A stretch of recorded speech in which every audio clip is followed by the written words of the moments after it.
Hello viewers, আজকের ভিডিওতে আমি কন্ট্রোল সিস্টেমের ব্লক ডায়াগ্রাম রিডাকশন রিলেটেড আরো একটি প্রবলেম সলভ করব। তবে ভিডিওটি শুরু করার আগে আমি অবশ্যই বলবো, যারা আমার চ্যানেলে একদম নতুন তারা আমার প্লেলিস্ট থেকে কন্ট্রোল সিস্টেমের উপর আগের বেসিক ভিডিওগুলো একটু দেখে আসুন। বিশেষ করে কন্ট্রোল সিস্টেমের ব্লক ডায়াগ্রাম রিডাকশন রিলেটেড আমি একটি বেসিক ক্লাস দিয়েছিলাম, যেখানে আমি কি কি স্টেপে আমাদের ব্লক ডায়াগ্রাম গুলো সলভ করতে হয় সেই ক্লাসটা আমি দিয়েছি। সেটা অবশ্যই কিন্তু আপনার লাগবে এই ধরনের প্রবলেম গুলো সলভ করার জন্য। তো দেখুন, আমি স্টেপ বাই স্টেপ আগাচ্ছি। আমাদের এরকম একটা ব্লক ডায়াগ্রাম দিয়ে দিচ্ছে। আজকে প্রবলেমটা খুব একটা জটিল না, খুব ইজি টাইপেরই একটা প্রবলেম, খুব একটা জটিল প্রবলেম আজকে আমি দেই নাই। তো দেখুন, এখানে এক্সএস ইনপুট ঢুকছে, এদিকে কেসি একটা ব্লক, জি1 জি3। তো আমরা স্টেপ বাই স্টেপ আগাবো। এই এত কিছু আছে, থাক, নো প্রবলেম, আমরা স্টেপ বাই স্টেপ আগাবো। ফার্স্ট অফ অল আমাদেরকে দেখতে হবে এখানে কোনো সিরিজ বা প্যারালাল কানেকশন আছে কিনা ব্লকগুলোর মধ্যে।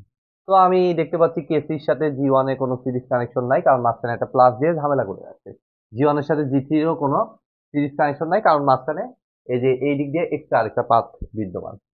আবার জি3-র সাথে না এইচ এর কোনো সম্পর্ক আছে, না জি1 এর কোনো সম্পর্ক আছে, না কেসির কোনো সম্পর্ক আছে। কারণ আমার যদি সরাসরি জি3টা এইখানে গিয়ে কোনো প্লাস সাইনে ঢুকতো, তাহলে হয়তো বা ফিডব্যাক বলতে পারতাম।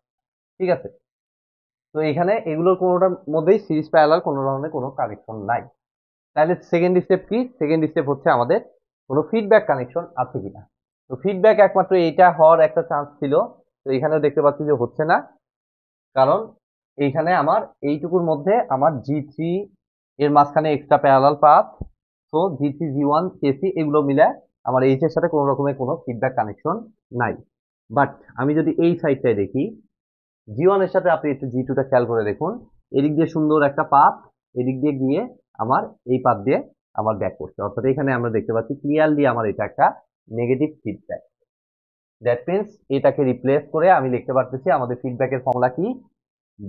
আমাদের সিম্পলি এই পাথের গেইন, মেইন পাথের গেইনটা উপরে ডিভাইডেড বাই নেগেটিভ ফিডব্যাকের ফর্মুলা হচ্ছে 1 প্লাস মেইন পাথের গেইনটা ইন্টু ফিডব্যাক পাথের গেইনটা। তো ফিডব্যাক পাথের গেইনটা হচ্ছে জি2। তাহলে এই ভ্যালুটা আমি এইটুকুকে রিপ্লেস করে আমি বলতে পারতেছি, অর্থাৎ আমি এখানে লিখতে পারতেছি জি1 ডিভাইডেড বাই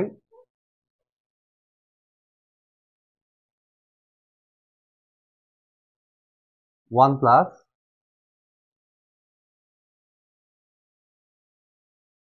জি1 জি2।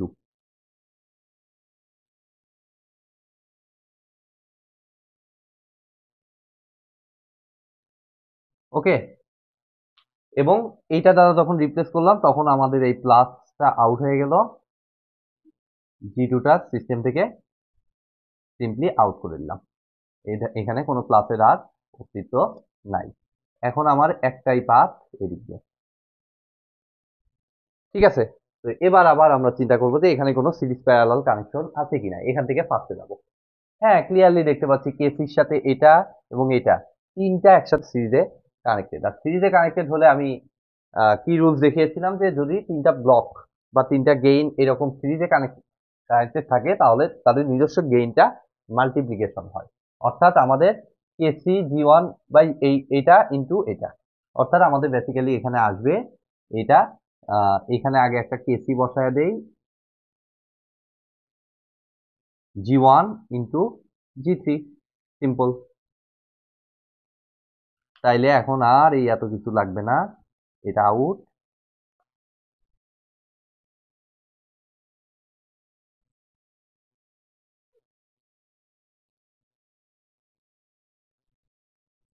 ঠিক আছে, তো এবার আবার দেখুন যে আমার এদিক দিয়ে চলে গেল। এখন আবার দেখবো যে সিরিজ প্যারালাল আছে কিনা। না, সিরিজ প্যারালাল নাই, সরাসরি আমি দেখতে পাচ্ছি এটা একটা নেগেটিভ ফিডব্যাক, টাইপের সিস্টেম।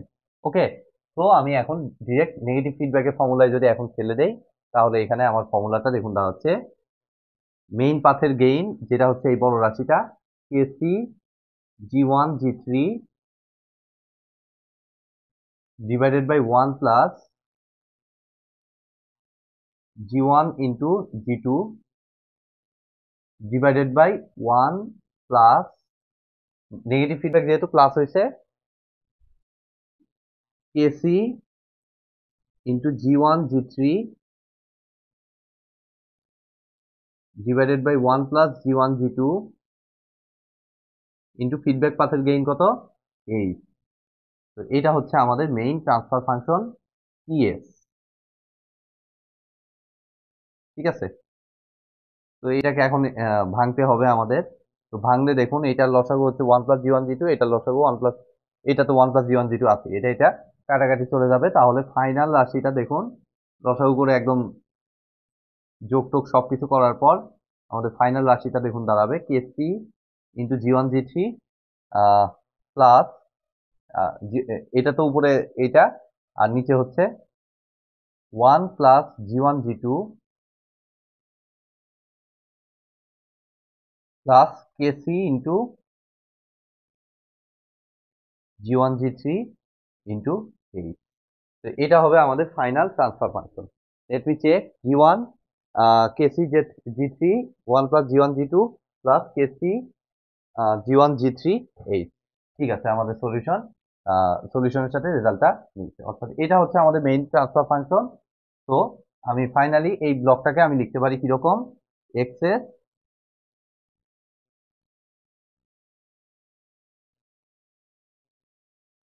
টিএস ওয়াইএস, যেখানে টিএস সমান হচ্ছে এই রাশিটা। তো এই ছিল মোটামুটি আজকের ভিডিওটি যদি ভালো লেগে থাকে অবশ্যই ভিডিওতে একটি লাইক দিবেন, বন্ধুদের সাথে বেশি বেশি শেয়ার করবেন, আর চ্যানেলে নতুন হয়ে থাকলে অবশ্যই চ্যানেলটি সাবস্ক্রাইব করবেন। ধন্যবাদ।